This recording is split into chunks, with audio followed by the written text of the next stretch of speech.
Hi everyone, welcome back to WHU TV. It's nice to see you. I hope you're keeping well and had a great weekend and a great start to your week. Today what we're going to be talking about is we're going to be talking about what we've learnt from pre-season. But as always guys, this video is sponsored by the channel sponsor 3retro.com. Please click the link in the description below that will take you directly through to the West Ham section of their website, where you can purchase some really nice retro gear along with track jackets, polo shirts, sweatshirts and t-shirts made by Admiral and Umbro, so go check those out. Any purchases you make through the link in the description below, the commission that the channel would normally be getting, as I always say, I'll be sending on to the charity Iron Supporting Food Banks.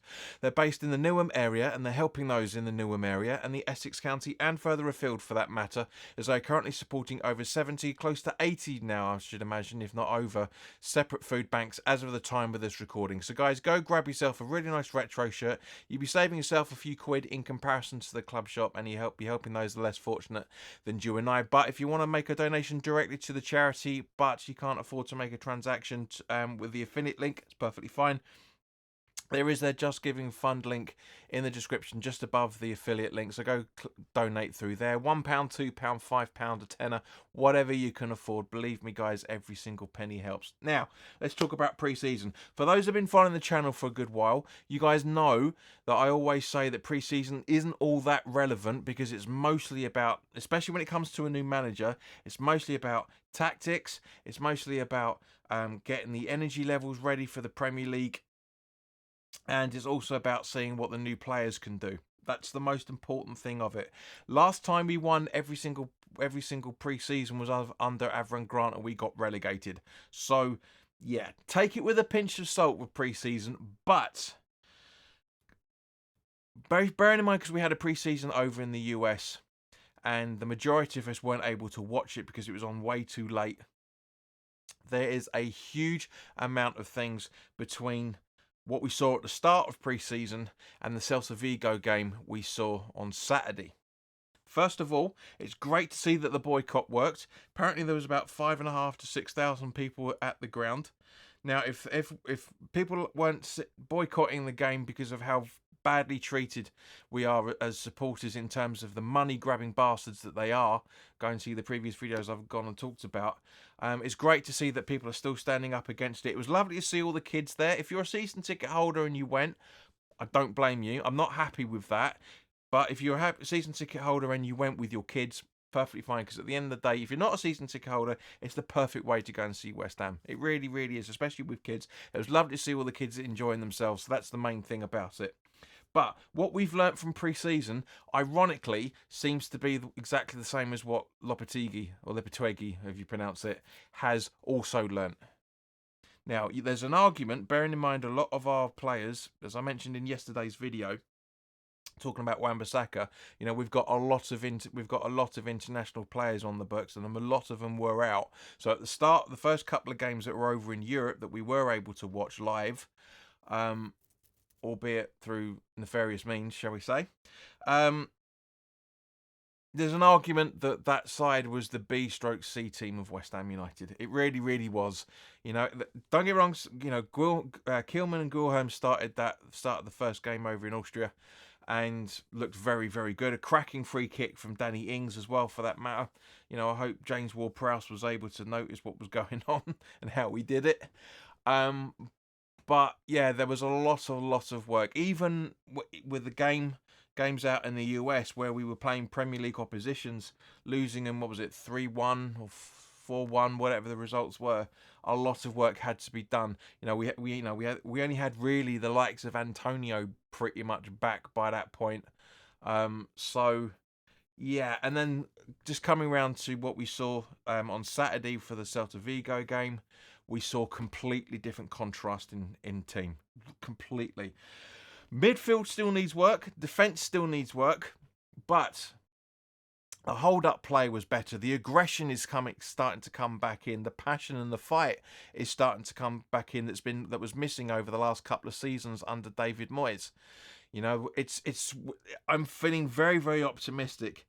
You know, it's nice to see Somerville get his run out. Nice to see Kilman make his home debut, so to speak. He won't make his home debut officially until Saturday when we took for the Villa game. And guys, as I say, keep an eye out for that, because the preview is going to be up on Thursday evening, so look out for that. But yeah, there's a lot. I'm loving Lopetigu's approach, and likewise with the rest of the recruitment staff as well, for that matter. Identified pretty quickly that Zuma's got to do one, yeah, and they made sure that happened.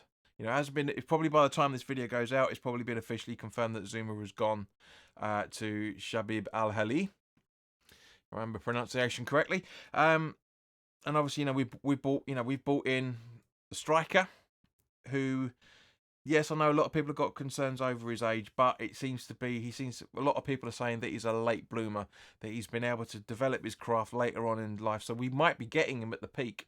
Aaron Wan-Bissaka as our right back, Kilman and potentially Todibo, I should say, as the defensive centre pairing with Emerson at left back. When Alvarez gets fit, he's going to be. I'm sure him and Rodriguez are going to be the defensive midfield too. With Kudus, Paquetá, Bowen, Fulkrug, Somerville. We've got a lot of opportunities. I'm hoping George Earthy can get more involved, but it looks like he's more than likely going to be going out on loan this season to a championship side. We'll have to wait and see. But yeah, the future is bright. I did the future video about the future is bright for England, because I know a lot of us were deflated after the final against Spain. But I think the West Ham future so far this season is bright. Now, as you guys remember, if you went back and watched my fixtures discussion video, I said that we could finish sixth. Now, let me just elaborate on that. I went back and watched it, and I thought I said what I was going to say, but I didn't, unfortunately. What I was meant to say is, as long as we got the signings right and reinforced in the positions that we need to reinforce, I can see us finishing sixth with those results. And as it stands at the moment, I'm hoping there's no commentator's curse on this, but as it stands at the moment, I do feel genuinely that's still the case. I feel we can finish in the top six. I really see us pushing all the way, especially as long as we can keep all our key players fit. So that's Antonio. Get Alvarez gets back as soon as possible. We can make sure that the defensive work is ironed out very, very easily and very, very quickly. Because it's basically just Aguerd, really, to be honest with you.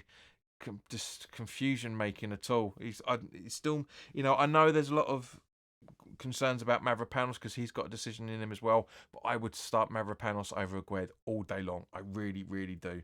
Really, really would said that. I've said that for the majority of the last quarter of last season, Aguerd needs to get nowhere near the side again, and he's kind of proved that again at pre-season. Of course, now with Paquetá got man of the match, quite justifiably so, against Celta Vigo. Did a great ball up to Bowen for the first goal to be scored, and what that equaliser, that second goal was. It was just phenomenally good. But as I say, the defence is worrying still. Defence work between defence and midfield needs a hell of a lot of work on in the next few weeks and months. Now, we're not going to hit the ground running in any shape or form. Some of these players haven't had a pre-season with their respective clubs that they've signed from. Obviously, Rodriguez hasn't, because he was a free agent. I'm sure he was keeping himself fit as much as possible. But yeah, we've got a lot to work on, guys. A hell of a lot to work on, and as a result of it, I think further down the line, I think we're going to be. If we're in and around the top 8, top 9, in and around Christmas, there's a very, very good chance we're getting European football next season. I really think there is. I mean, even if we get to the FA Cup final, that can still maintain you getting European football, as long as you win it, of course. It'd be great to get another one of these in the collection, because this is one on the day I was born, and that we've done fuck all since from that point of view up until the Conference League, of course, that glorious night. But guys, put your comments in the comment section below. Let me know what you're thinking on this. Thank you again to everybody that's been commenting and watching these videos recently. As I say, it's a blessing in disguise that I'm job hunting. But I've got an interview. By the time this video goes out, I would have had one of 2 appointments. No, actually, no. It's probably going to go up a little bit earlier than that. So I've got a job interview this afternoon, guys. So by all means, please do wish help, send me positive luck on this, because money's tight at the moment, and I don't get anywhere near the revenue that people think you get on YouTube having this amount of views and this amount of subscribers. It's just not. Google have screwed content creators over the last few years, because they're pinching on it, because they're pinching on us creators because of the um, amount of fines they've had recently, but that's for another time. But guys, yeah, put your comments in the comment section below. Let me know your thoughts on what you think is pre-season, the good and the bad as well, for that matter. I still maintain, even though the club are have made some fantastic signings, I still maintain that we need to have another right back. I really, really think we do. Long term, not just for this season, but I'm thinking long term. Because unless Sufel can really up his energy levels, then I really do think that it's going to be we're gonna need a right back next season, next summer transfer window, or maybe even January for that matter. Is that well for that matter? I still think we need another centre back to cover Agued, regardless if he goes or not. But the squad is getting very, very restricted now as a result of it. Left back still, yes, is the priority as far as I'm concerned. But other than that, I think we're doing okay. If Danny Ings goes, that leaves the homegrown quarter to drop. Again, potentially James Ward-Prowse could go. I'm not saying there's any rumours about him. There's a possibility. I can't see how he can fit in full time. I can see him being a super sub for certain things at certain games this coming season, but in terms of a full season, I can't see it. Souček showed some good promise of what he's able to do, but again, he'll be a super sub as far as I'm concerned, and I'm sure Lopetegui is thinking that as well. But guys, thank you very, very much for watching. Have a fantastic Monday. Take care, and I'll see you soon. All the best now.